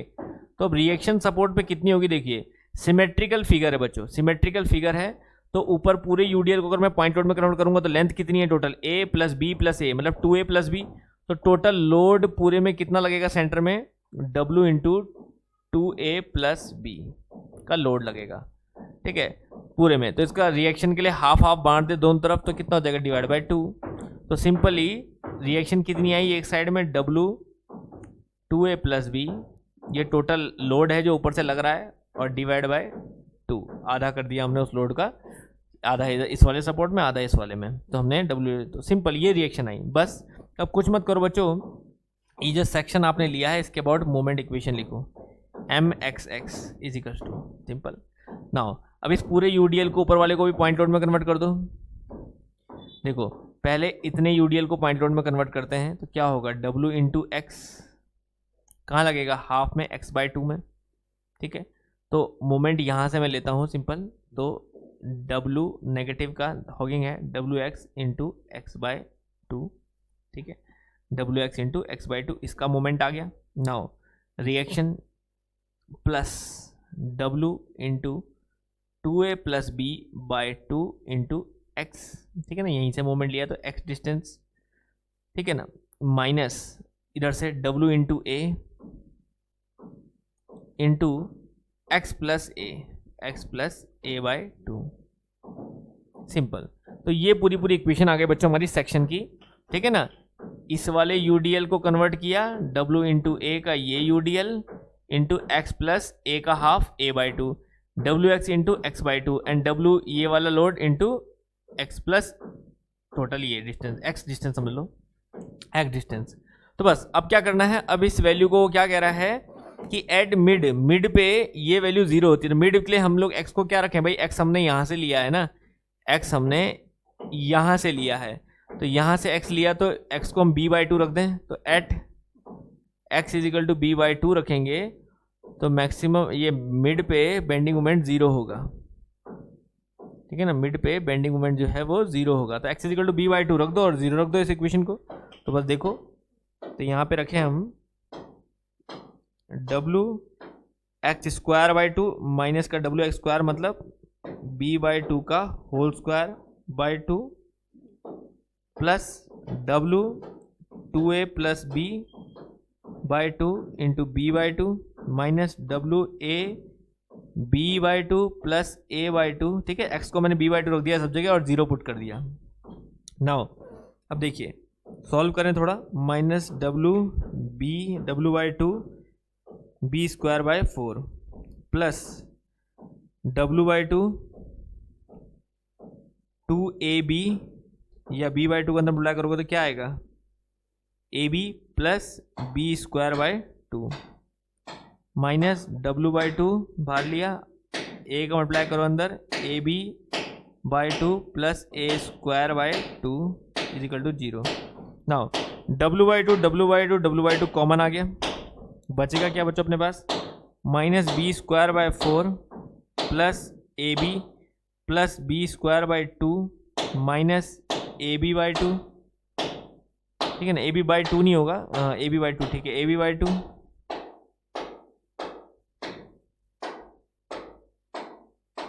Plus A square by 2। यहाँ पे अगर हम देखें थोड़ा सा, ठीक है बच्चों, थोड़ा सा एक चीज़ का ध्यान रखना, यहाँ पे हमने w बाई 2 b बाई 2, थोड़ा इस एक्सप्रेशन को मैं एक बार दोबारा दिखा रहा हूँ, थोड़ा सा मिस्टेक हुआ यहाँ पे। w बाई 2 देखिए, इसमें से 2 अगर बाहर आ गया तो अंदर सिर्फ a प्लस बी बचेगा बच्चों, हैं, सिर्फ ये 2 जो है वो हट जाएगा, क्योंकि अगर 2 मैंने बाहर लिया तो अंदर भी 2 लिखने की ज़रूरत नहीं है ना, फिर 2 यहाँ से ये हट जाएगा, तो यहाँ से हम 2 हटा रहे हैं, ठीक है ना, क्योंकि ये 2 नहीं तो गड़बड़ कर रहा था, ये 2 हट जाएगा बच्चों यहाँ से, समझ गए ना, क्योंकि इससे पहले वाला अगर एक्सप्रेशन आप देखो तो ये है इससे पहले वाला एक्सप्रेशन, ठीक है। तो मैं एक बार दोबारा दिखा रहा हूँ कि w बाई 2 अगर मैंने बाहर ले लिया तो फिर अंदर सिर्फ A B plus A square बचेगा, ठीक है, तो यहाँ पे ये हमारा ये हट जाएगा फिर, ठीक है, नहीं तो गड़बड़ हो रहा था 0। अब ये आया अपने पास, अब देखिए एक्सप्रेशन ये आया अपने पास जिसमें ए बी से ए बी कट गया, तो अब यहाँ पे क्या बचा, minus B square by 4 plus B square by 2। तो अगर हम minus B square by 4 plus B square by 2 का सॉल्व करेंगे तो आ जाएगा प्लस बी स्क्वायर बाई 4, ठीक है ना, प्लस बी स्क्वायर बाई 4, और ये भी अंदर मल्टीप्लाई होगा माइनस, तो ये भी माइनस ही रहेगा, ठीक है, ये भी माइनस रहेगा भाई, ये माइनस अंदर मल्टीप्लाई होगा ना जब, तो यहाँ भी माइनस जाएगा, यहाँ भी माइनस जाएगा, तो ये माइनस ही रहेगा, minus A square is equal to 0।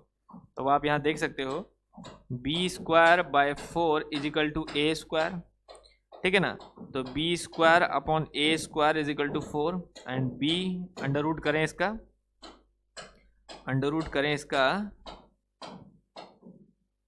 तो b upon A is equal to under root 4 and solve करें b upon A is equal to 2, ठीक है ना। तो ये आंसर आता है बच्चों b upon A is equal to, थोड़ा सा कैलकुलेटिव है क्वेश्चन, ठीक है ना, इसलिए देखिए जब भी ये क्वेश्चन अगर कभी पेपर में आया तो है ही, लेकिन अगर कभी आपके पेपर में आया तो ये सब करने का टाइम नहीं है बच्चों, तब आप सीधा आंसर याद रखेंगे तो बहुत अच्छा, इसीलिए हम लोग प्रैक्टिस कर रहे हैं कि b बाई ए अगर पूछा स्टैंडर्ड क्वेश्चन है तो आंसर सीधा क्या करना है 2, तब आंसर सीधा रखना है 2। और कैसे 2 आया आपने देखा, सिंपल, हमने कुछ नहीं करा बच्चों, बड़ा सिंपल सा क्वेश्चन लिया। इस क्वेश्चन में हमने यहाँ पे एक सेक्शन लिया, उस सेक्शन के अबाउट हमने मोमेंट लिया, उस मोमेंट को x is equal to B by 2, centre के लिए मोमेंट को हमने 0 रख दिया, तो बस सेंटर वाले मोमेंट में x is equal to B by two put किया और 0 रख दी उसकी वैल्यू, वहां से b बाई ए की वैल्यू हम लोगों ने निकाली। आप ढंग से दोबारा खुद से करके देख सकते हैं, कोई समस्या है तो बता सकते हैं। Next question, for a cantilever beam dm dx is equal to constant, ठीक है ना। अगर हमारा slope of bending moment diagram अगर हमारा कांस्टेंट है, slope of bending moment diagram constant मतलब शेयर फोर्स की वैल्यू कांस्टेंट आ रही है। शेयर फोर्स की वैल्यू कांस्टेंट कब आ सकती है बच्चों? शेयर फोर्स की वैल्यू कांस्टेंट तभी आ सकती है, याद रखिए इसमें बच्चे बहुत ज़्यादा मिस्टेक करते हैं। सब सोचते हैं शेयर फोर्स की वैल्यू कांस्टेंट आने का मतलब है, याद रखिए ये जो वैल्यू होती है ये होती है चेंज इन शेयर फोर्स, ठीक है ना। ये चीज़ आप ध्यान रखिए, यहाँ पे जो वैल्यू होती है वो होती है कि अगर हम स्लोप निकाल रहे हैं कोई ए और बी पॉइंट के बीच में, ठीक है ना, तो ए और बी पॉइंट के बीच में शेयर फोर्स की वैल्यू चेंज जो है वो कांस्टेंट आया, तो वो चेंज कांस्टेंट कब आएगा? जब कुछ वैल्यू निकल के आएगी। ज़्यादातर बच्चे सोचते हैं कांस्टेंट मतलब रेक्टेंगल, तो रेक्टेंगल में अगर मैं चेंज निकालूंगा ए और बी के बीच में तो वो तो 0 आएगा, तब वो कांस्टेंट थोड़ी ना आएगा, वो तो 0 आएगा। तो इसलिए ये वाला केस नहीं है। ये केस कब होगा? जब कोई वैल्यू बड़ी और कोई वैल्यू छोटी होगी, तो तब जाके उनके बीच में जो डिफरेंस होगा वो कांस्टेंट निकल के आएगा, ठीक है ना। जैसे किसी लाइन की इक्वेशन होती है तो उसका स्लोप क्या होता है? कांस्टेंट होता है। तो ऐसे में तो याद रखिए, ऐसे में वो बोलता है कि बताइए shape of share force diagram क्या होगी, तो शेप ये तो नहीं होगी ना, क्योंकि इसमें तो चेंज इन शेयर फोर्स 0 आना चाहिए था, लेकिन चेंज इन शेयर फोर्स की कुछ कांस्टेंट वैल्यू आ रही है। इसका मतलब शेप कैसी होगी? ट्रायंगुलर शेप होगी। इसकी शेप जो है वो ट्रायंगुलर शेप होगी। तो याद रखिएगा शेयर फोर्स डायग्राम की शेप जो है वो ट्रायंगल कहलाएगी। Next question, for a supported beam of length L subject to downward load of uniform intensity W। अब यहाँ पे बच्चों आपको कैलकुलेशन करनी है, ठीक है ना।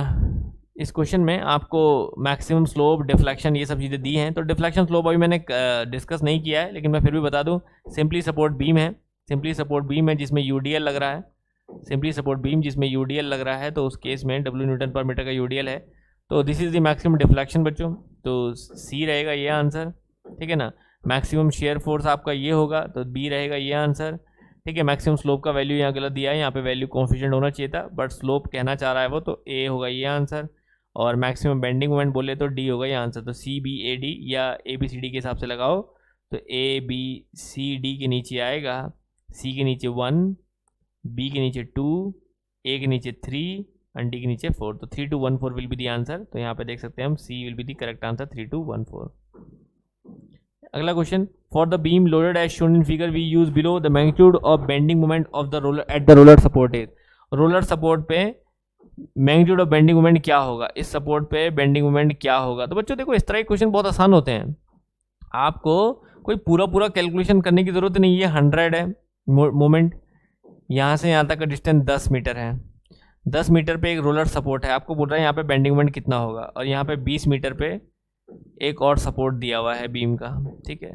अब आपको यहाँ पे मोमेंट पूछ रहा है, तो लो ना इस पॉइंट से मोमेंट लो। तो इधर क्यों देख रहे हो? इधर देखोगे तो ये रिएक्शन निकालनी पड़ेगी। आप इधर देखो, इधर देखो तो क्या है, 100 का मोमेंट है, और डिस्टेंस से हमें कोई फर्क नहीं पड़ता मोमेंट को। तो क्या आएगा, यहाँ पे से मोमेंट लेंगे तो मोमेंट इस पॉइंट पे रोलर सपोर्ट में मोमेंट क्या आएगा, 100 का, तो 100 newton metre will be the answer. बात खत्म है ना। यहाँ से यहाँ तक का जो मोमेंट होगा वो 100 ही होगा, 100 न्यूटन मीटर आंसर रहेगा सीधा। नेक्स्ट क्वेश्चन चलें, for a simply support beam as shown in figure. तो बच्चों ये सब मैंने आपको बता दिया है। कोई यूवीएल लग रहा है तो बताइए, वो कहता है कि सपोर्ट ए से, सपोर्ट ए मतलब फ्री है, ये 0 लोड वाले साइड से मैक्सिमम बेंडिंग मोमेंट कितना होगा, मतलब शेयर फोर्स 0 कहाँ होगा। शेयर फोर्स 0 मतलब मैक्सिमम बेंडिंग मोमेंट पूछ रहा है, तो मैक्सिमम बेंडिंग मोमेंट कहाँ होगा, आपको आंसर बताया था L/√3। Next question, a considered load P acts at a simply support beam of span length L at a distance L/3 from the left support. The bending moment at the point of application। Simple बच्चों, देखो question क्या है, कोई simply support beam है जिसपे कोई load लग रहा है इस तरह से, तो लोड जो है वो यहाँ लेफ्ट साइड से L/3 डिस्टेंस पे लग रहा है, तो इधर से कितना डिस्टेंस हुआ, 2L/3 हुआ। P लोड है, तो कह रहा है ये पॉइंट है, मान लीजिए ABC पॉइंट, तो कह रहा है लोड जहाँ पे लग रहा है, जिस पॉइंट पे लोड हो रहा है वहाँ पे बेंडिंग मोमेंट कितना होगा। तो मोमेंट एट C आपको निकालना है। कैसे निकालेंगे, तो सबसे पहले तो इसका रिएक्शन पता होना चाहिए बच्चों, RA/RB कितना होगा। तो देखो मोमेंट निकालना है C पे, तो C से सीधा मैं इधर का मोमेंट ले लूँ, इस डायरेक्शन में मोमेंट ले लूँ C से, तो क्या आएगा RA इंटू L/3। तो moment at C is equal to RA into L/3, बस यही आंसर होगा। पर RA क्या होगा, बस RA ही तो निकालना है। तो मैंने आपको बताया बच्चों रिएक्शन कैसे निकालते हैं। तो यहाँ पे का रिएक्शन निकालना मैंने आपको बताया है, कैसे निकालते हैं। R A is equal to जितना भी लोड लग रहा है उससे उधर वाले लोड से दूरी कितनी है 2L/3, उधर वाले सपोर्ट से दूरी कितनी है divide by total length L, simple. तो यहाँ पे L से L कटा, दैट विल बी 2p/3, है ना, 2p/3, सिंपल। तो बस 2p/3 हमारा रिएक्शन हो गया। तो बस 2p/3 into L/3, 2pL/9 will be the answer. तो moment at C is 2pL/9, बहुत आसान। Next question, the bending moment diagram for a beam is triangle. Bending moment diagram beam का ट्राइंगल है और उसका जो बेस है ट्राइंगल का वो लेंथ ऑफ द बीम के बराबर है। तो बताइए व्हाट टाइप ऑफ लोडिंग, इसमें से कौन सा केस ऐसा होगा जिसमें बेंडिंग मोमेंट डायग्राम ऐसा बनेगा। तो सिंपल है बच्चों, पहला case simply support beam with considered load at mid span.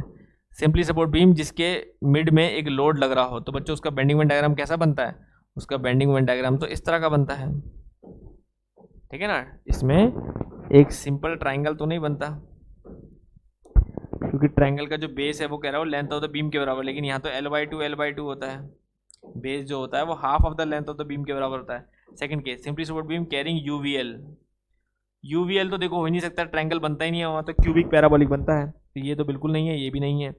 Cantilever beam having concentrated load at its free and पे लोड, तो बिल्कुल बच्चों इस वाले केस में क्या होता है, एक तरफ 0 और एक तरफ WL, तो ये बनता है बिल्कुल ट्राइंगल जिसकी लेंथ बेस जो होता है वो लेंथ के बराबर होता है। तो सी है जो करेक्ट आंसर है। बाकी डी क्या बोल रहा है यूवीएल, तो डी भी अगेन यूवीएल है, ये भी गलत है। तो सी जो है वो करेक्ट आंसर यहाँ पे रहेगा। नेक्स्ट क्वेश्चन आपको क्या कह रहा है, the overhang beam AC is shown in figure below, 6 metre length total दी है, सपोर्ट ये दिया है, यूडीएल लग रहा है यहाँ तक। अब करो what is the location of the point of contraflexure, आपको point of contraflexure from support A निकालना है, ठीक है ना। सपोर्ट ए से पॉइंट ऑफ कॉन्ट्राफ्लेक्चर कहाँ पे होगा, तो सपोर्ट ए से अगर हम देखें बच्चों पॉइंट ऑफ कॉन्ट्राफ्लेक्चर कहाँ पे होगा, देखो अब सपोर्ट ए से बी तक आपका 4 मीटर दिया हुआ है ना, सपोर्ट ए से बी तक का डिस्टेंस आपको देखो 4 मीटर दिया हुआ है, ये मैं फिगर बड़ा करके दिखा रहा हूँ, तो ये 4 मीटर दिया हुआ है ऑलरेडी। अब देखो आसानी किस चीज में है बच्चों, आसानी ये है कि 4 मीटर ये ऑलरेडी दिया हुआ है, और आपको जो ऑप्शन दिए हुए हैं सपोर्ट ए से वो कह रहा है कि सपोर्ट ए से पॉइंट ऑफ कॉन्ट्राफ्लेक्चर कितना दूर होगा, ये जो ऑप्शन आपको दिए हुए वो सब 4 मीटर से कम है। तो 4 मीटर से कम मतलब ए और बी के बीच में ही होगा, तो ए और बी के बीच में होगा तो आप सेक्शन जो लोगे मोमेंट का वो ए और बी के बीच में ले लेना इस साइड से, तो लेफ्ट साइड में देखते ही आप कैलकुलेशन कर सकते हो। उसके लिए जरूरी बस क्या है कि आपको ये रिएक्शन पता हो आर ए कितनी होगी, तो सिंपल आर ए निकाल लेते हैं बच्चों, उसके बाद सिंपल आर ए से मोमेंट लेंगे एक्स और इक्वल टू 0 रखेंगे, पॉइंट ऑफ कॉन्ट्राफ्लेक्चर आ जाएगा। तो सबसे पहले हम आर ए निकाल लें, तो देखिए आर ए निकालने के लिए हमने यहाँ पे लिया आर ए, यहाँ पे लिया कोई आर बी, और यहाँ पे लिया हमने 2, ये 2 न्यूटन लोड है 2 किलो न्यूटन का, और यहाँ यूडीएल है जो यूडीएल 2 किलो न्यूटन मीटर का है, 2 और कितनी लेंथ पे लग रहा है 4 मीटर की लेंथ पे, तो हम सीधा लगाए थे बीच में 8 किलो न्यूटन का लोड जो लग रहा है यहाँ पे, और ये 2 किलो न्यूटन का, ठीक है। यहाँ से डिस्टेंस होगा 2 मीटर, 2 मीटर 4 मीटर का आधा आधा, और ये 2 मीटर। अब यहाँ पे सिंपल क्या करें, पहली रिएक्शन तो आ गई R A plus R B is equals to 10 kilo newton, ठीक है, 8 + 2 10 किलो न्यूटन। फिर मोमेंट अबाउट ए, किसी पॉइंट के बाद मोमेंट ले लो, ए इज इक्वल टू 0, इस पॉइंट के बाद मोमेंट ले लिया तो कितना आएगा, R B into simple moment ले लो, आर बी इंटू 4 है ना, R B into 4 minus 8, R B into 4 हो गया, minus 8 into 2 8 into 2 minus 2 into 6 minus 2 into 6 is equal to 0, ठीक है। तो यहाँ से हम निकालें R B into 4 minus 16 minus 12 is equal to 0, तो R B is equal to 28/4 is equal to 7, तो आर बी आ गया 7 किलो न्यूटन। अब टोटल लोड कितना है 10 है, तो 7 इधर है तो 3 इधर होगा, तो बस आर ए का रिएक्शन 3 आ गया बच्चों। अब कुछ नहीं, अब सिंपल यहाँ से मोमेंट लो, एक्स सेक्शन लो, मोमेंट इक्वेशन लिखो, ठीक है। मैं से बना देता हूँ फिगर अलग से छोटा, तो देखो सिंपल, अब हम इतने सेक्शन का मोमेंट ले तो कैसे दिखाई देगा, यहाँ पे एक लोड लगता हुआ रिएक्शन दिखाई देगा 3 किलो न्यूटन का, और यहाँ पे यूडीएल दिखाई देगा 2 किलो न्यूटन मीटर का, जो एक्स डिस्टेंस पे होगा यहाँ से, बस सिंपल 2 किलो न्यूटन पर मीटर का। बस अब इस फिगर में क्या है, इस यूडीएल को पॉइंट लोड में कन्वर्ट कर दो, तो कितना हो जाएगा, इसको अगर मैं फिगर को दोबारा बना दूं यहाँ पे पॉइंट लोड में कन्वर्ट करके, तो देखो नीचे से तो 3 लगेगा और ऊपर से क्या लगेगा 2 इंटू एक्स, 2x का, और डिस्टेंस क्या हो जाएगा x/2 यहाँ से, और ये डिस्टेंस है टोटल डिस्टेंस है x। तो मोमेंट ले लें हम, मोमेंट ले लें इस x सेक्शन का, कितना हो जाएगा, ठीक है। तो यहाँ पे हम सिंपल मोमेंट लें इस पॉइंट से मोमेंट लेंगे तो क्या हो जाएगा, देखो 3 into x minus 2x into x/2 is equal to 0। तो 2 से 2 कटा, अब देखो 3x minus x square is equal to 0। Moment 0 रखना है, क्यों, at point of contraflexure, contraflexure point निकालना है ना, कॉन्ट्राफ्लेक्चर पॉइंट पे मोमेंट क्या होता है, 0 होता है। तो बस x कॉमन लो, 3 माइनस एक्स इजिकल टू 0। तो पॉइंट ऑफ कॉन्ट्राफ्लेक्चर बताएगा कि बेंडिंग मोमेंट जो है कहाँ कहाँ पे 0 है। तो एक तो यहाँ पे से हम वैल्यू निकालें, तो एक तो x इजिकल टू 0 आई और एक x इजिकल टू 3 आई। तो भाई 0 पे मतलब इस सपोर्ट पे तो बेंडिंग मोमेंट 0 होगा ही a पे, है ना। तो यहाँ तो पॉइंट ऑफ कॉन्ट्राफ्लेक्शन नहीं होता था, लेकिन यहाँ से a से 3 मीटर दूर यहाँ पे भी 0 होगा, ठीक है ना। यहाँ से 3 मीटर दूर मतलब इस x की वैल्यू जो है 3 मीटर आई, इस 3 मीटर दूर भी यहाँ पे पॉइंट ऑफ कॉन्ट्राफ्लेक्शन जो है 0, टोटल 4 मीटर है ना, 4 मीटर में 3 मीटर पे जो है बेंडिंग मोमेंट 0 होगा। तो मतलब यहाँ पे पॉइंट ऑफ कॉन्ट्राफ्लेक्शन आएगा। तो आंसर क्या है, 3 मीटर आपका हमने देख रखा है, यहाँ जो है बेंडिंग मोमेंट 0 होगा, that is called point of contraflexion. तो 3 मीटर आंसर आपका यहाँ पे रहेगा, ठीक है बच्चों। नेक्स्ट क्वेश्चन हमारे पास, क्वेश्चन नंबर 56 क्या है, सिंपली आपको फिगर दे रखा है, beam shown in the given figure, which one of the following, आपको क्या बताना है, represent the correct share force diagram. आपको इस फिगर का करेक्ट शेयर फोर्स डायग्राम पहचानना है। तो बच्चों बहुत बार बता दिया आपको, ठीक है ना, इस सेंटर पे आपको बता दिया क्या होता है भाई, डब्लू रिएक्शन है, तो डब्लू से डब्लू चलेगा, फिर 0 हो जाएगा, फिर 0 चलेगा, फिर डब्लू। तो सिंपल कौन सा फिगर दिख रहा है यहाँ पे, ए, ठीक है ना। और दूसरी मैंने ये भी बताई, सिमेट्रिक अगर लोडिंग है आपकी, सिमेट्रिक लोड डायग्राम है आपका, तो फिर हमेशा ध्यान रखो शेयर फोर्स डायग्राम कैसा होगा, जितना हाफ तक जितना पॉजिटिव साइड बनेगा उतना ही नेगेटिव साइड बनेगा। तो यही एक फिगर है जो सिमेट्रिकल है अपोजिट साइड में, तो ए रहेगा इसका करेक्ट आंसर।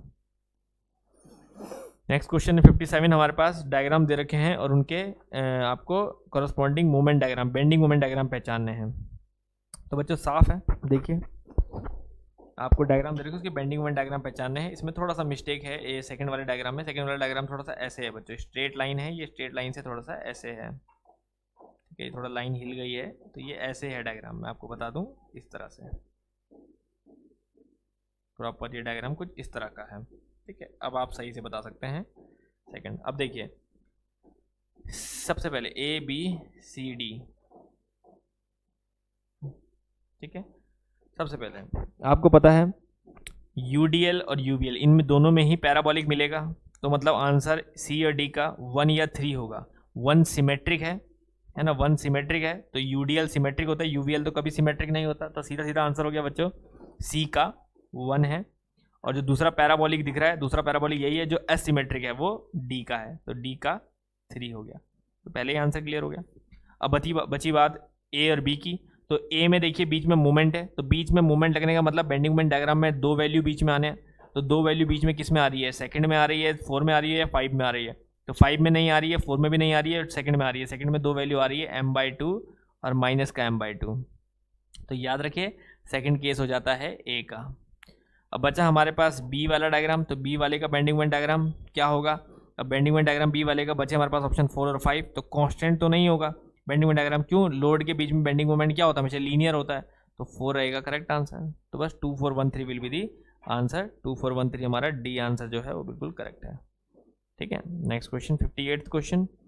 अब सिंपल कह रहा है the reaction at the fixed end of the beam, cantilever beam में फिक्स्ड एंड पे रिएक्शन क्या होगी। तो बच्चों कुछ भी नहीं है, फिक्स्ड एंड पे रिएक्शन निकालनी है, पहले इस UVL को पॉइंट लोड में कन्वर्ट कर दो। 100 न्यूटन पर मीटर का है, 1 मीटर पे लग रहा है, तो यहाँ से यहाँ तक आपका 1 मीटर है, और यहाँ से यहाँ तक कितने में लगेगा, 1/3 में लगेगा, ठीक है ना। तो बस यहाँ पे आपका UDL लगेगा कितने का, half into base into height, that is 50 Newton.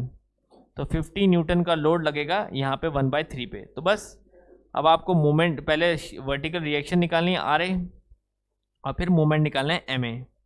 तो वर्टिकल रिएक्शन कितनी होगी बच्चों, जितना लोड ऊपर लग रहा है 50 न्यूटन, तो 50 न्यूटन की वर्टिकल रिएक्शन हो गई। मोमेंट कितना होगा MA, तो यहाँ पे मोमेंट है MA, उधर से मोमेंट क्या लगेगा 50 इंटू डिस्टेंस कितना है टोटल यहाँ से यहाँ तक का डिस्टेंस 1 + 1/3, तो 50 into 1 + 1/3, that will B 50 into 2/3, that will B sorry 2/3 नहीं, 1 प्लस यहाँ से तो यूवीएल इधर है ना, सॉरी ये तो 2/3 पे होगा मोमेंट, 2/3 पे, एक सेकेंड थोड़ा साफ से लिख लें इसे। मोमेंट जो होगा बच्चों वो 1/3 पे नहीं 2/3 पे लगेगा यहाँ से, क्योंकि यूवीएल इधर को है ना, तो फ्री वाले एंड वाली साइड से 2/3 पे लगेगा, यहाँ से 2/3 ऑफ लेंथ, तो 2/3 ऑफ लेंथ मतलब तो ये हो जाएगा 2/3 ऑफ लेंथ मतलब 5/3, 5/3, तो that will B 250/3, that is the moment reaction. तो बस अब आप आंसर देख सकते हैं, बी ऑप्शन है, vertical force of 50 Newton end moment of 250/3, तो बी रहेगा करेक्ट आंसर यहाँ पे। ठीक है, 59th क्वेश्चन बच्चों, कैंटिलीवर बीम दिया है, उसके यहाँ पे select the correct answer using the share force diagram दिए हैं, तो बस आपको कैंटिलीवर बीम के हिसाब से शेयर फोर्स डायग्राम पहचानने। अब आप सामने सामने देख सकते हो ABCD क्या होंगे। ठीक है, हम यहाँ पे नोट कर सकते हैं ABCD को। अब आप देखिए सिंपल, बहुत ईजिली बच्चों, देखो शेयर फोर्स डायग्राम, अगर हम बी वाले केस, सबसे पहले आसान उठाता हूं मैं, बी वाले केस का शेयर फोर्स डायग्राम बनाते हैं। पहले तो सबसे पहले उसको हटा दें जो ऑप्शन हो ही नहीं सकता। अब देखो यहाँ पे बच्चों शेयर फोर्स डायग्राम अगर आप देखो तो सब लोड हैं, लोड या मोमेंट है, तो जब लोड या मोमेंट होते हैं तो शेयर फोर्स डायग्राम क्या होता है, कांस्टेंट होता है शेयर फोर्स डायग्राम। और इधर देखो आप शेयर फोर्स डायग्राम सारे, तो इसमें एक शेयर फोर्स डायग्राम है जो लीनियर है, और लीनियर तब तक नहीं होगा शेयर फोर्स डायग्राम जब तक उसमें यूडीएल नहीं होगा। यूडीएल का कोई केस है नहीं, तो मतलब पहला वाला ऑप्शन तो किसी का भी नहीं होगा। अब आपको 2 3 4 5 में से छांटने हैं। ठीक है, 2 3 4 5 में से छांटना है। अब देखो सिंपल, अब आ जाओ आप बी वाले पे। अब बी वाला क्या बोल रहा है कि बी से सी तक सिर्फ एक मूवमेंट लग रहा है, और शेयर फोर्स डायग्राम में मूवमेंट काउंट नहीं होता है, मूवमेंट से कोई मतलब नहीं है। तो मतलब ऐसा शेयर फोर्स डायग्राम देखिए जिसमें बी से सी तक 0 हो, तो बी से सी तक 0 आपको 5th वाला दिख रहा है, तो मतलब बी का हो जाता है सीधा सीधा आंसर 5, बी से सी तक 0। क्लियर है ना? अब आप देखिए डी वाला ऑप्शन में देखिए एक लोड लग रहा है पी और बीच में मूवमेंट लग रहा है, तो बीच में मूवमेंट लगने का मतलब कि कोई फर्क नहीं पड़ता है, सिर्फ एक पी की लोडिंग आएगी, तो कंप्लीट रेक्टेंगल एक सिंपल दिखाई देगा डी। वो कौन सा ऑप्शन दिख रहा है, 3, तो यहाँ पे हम सिंपल देख सकते हैं डी का 3। ठीक है, अब बचा हमारे पास ए और सी। ए में आप देखोगे कि 2 पॉइंट लोड लग रहे हैं P1 P2, और सी में आप देखोगे यहाँ पे भी 2 पॉइंट लोड लग रहे हैं, लेकिन यहाँ पी जो है वो एक दूसरे के अपोजिट है। पी अपोजिट है मतलब यहाँ से यहाँ तक पी चलेगा, उसके बाद एकदम क्या हो जाएगा, ये पी अपोजिट लगेगा और पी 0 हो जाएगा, और 0 उसके बाद खाली। तो कौन सा ऐसा डायग्राम है, देखिए सामने जैसा बना है वैसे ही आपको कोई डायग्राम दिख रहा है, बिल्कुल दिख रहा है। सेकंड वाला, यहाँ से पी का पी लोड नेगेटिव साइड में और उसके बाद 0, तो यहाँ पे हमारा सेकंड जो हो जाता है वो सी का हो जाता है। तो बच्चों साफ हो गया, फर्स्ट ए का क्या हो गया, जहाँ पे 2 लोड लगने की वजह से 2 वैल्यू आएंगी, कुछ यहाँ पे, तो दैट विल बी 4, तो 4 5 2 3 will be the correct answer. Option देख सकते हैं हम 4 5 2 3, तो यहाँ पे सेकंड ऑप्शन जो है वो बिल्कुल करेक्ट है, 4 5 2 3 will be the correct answer. समझ गया? लास्ट क्वेश्चन बच्चों आज का 60 क्वेश्चन मैंने आपको बोला था, 60 क्वेश्चन यहाँ पे कंप्लीट कर दिए हैं बिना किसी गैप करे। The bending moment diagram for a beam A B as shown, और इतने क्वेश्चन आप एसएफडी बीएमडी में ये कर लेंगे, बहुत ज़्यादा बेनिफिट आपको होगा अगर अच्छे से इन क्वेश्चन को आप लॉजिकली जानते होंगे। The bending moment diagram for a beam A B beam को बेंडिंग मोमेंट डायग्राम है, what is the nature of the beam. अब आपको पूछ रहा है कि ये डायग्राम किस तरह का होगा, बच्चों रट जाना चाहिए डायग्राम आपको अभी तक, ये किस तरह का डायग्राम है। सिंपली सपोर्ट बीम में सेंटर पे मोमेंट का केस है ये, है ना, जहाँ पे आपको बेंडिंग मोमेंट डायग्राम की 2 वैल्यू इसी ओवरऑल क्वेश्चन पेपर में भी कई बार पूछ लिया गया है। तो बस simply support beam with concentrated load at it mid point नहीं, simply support beam subject to couple at mid point, बिल्कुल सही है बच्चों, सेंटर पॉइंट में कपल। तो ये हमारे कंप्लीट होते हैं बच्चों पूरी तरह से क्वेश्चन, 60 के 60 क्वेश्चन हमने कंप्लीट कर दिए। ठीक है ना, ये यूपीएससी का क्वेश्चन है, तो सभी बहुत अच्छे अच्छे एग्जाम्स के क्वेश्चन थे, मोस्ट इंपॉर्टेंट क्वेश्चन थे बच्चों। हर एक क्वेश्चन को अगर आपको समझ में नहीं आया तो दोबारा करके देखिए, लेकिन बहुत अच्छे से सारे के सारे क्वेश्चन आपको आने चाहिए, इसमें कोई भी मिस्टेक या कोई भी क्वेश्चन को स्किप मत करेगा। These 60 question on SFD BMD, ये एक बहुत ही बढ़िया कलेक्शन है जो सभी तरह के प्रीवियस पेपर से मैंने उठाया हुआ है। तो ये मोस्ट इंपॉर्टेंट क्वेश्चन है जिनको आप बहुत अच्छे से पहले से रेडी कर लीजिए। क्लियर है? तो चलिए, thank you very much guys, enjoy your studies. बहुत अच्छे से इन चीज़ों को आप तैयार करके रखेगा। देखिए बच्चों, सोम में सीधा सीधा प्रैक्टिस के ऊपर ही सब कुछ है। सोम में अगर आप प्रैक्टिस नहीं कर रहे हैं, आप सिर्फ सोचेंगे कंसेप्ट को पढ़ के हो जाएगा, तो ये आपकी बहुत बड़ी गलती है बच्चों। कंसेप्ट को पढ़ के यहाँ पे कुछ नहीं होता है, कंसेप्ट आपको सिर्फ एक बार पता होना चाहिए। मैंने आपको पहले भी बताया कि डायरेक्ट फॉर्मूला बेस्ड क्वेश्चन होते हैं, ठीक है ना।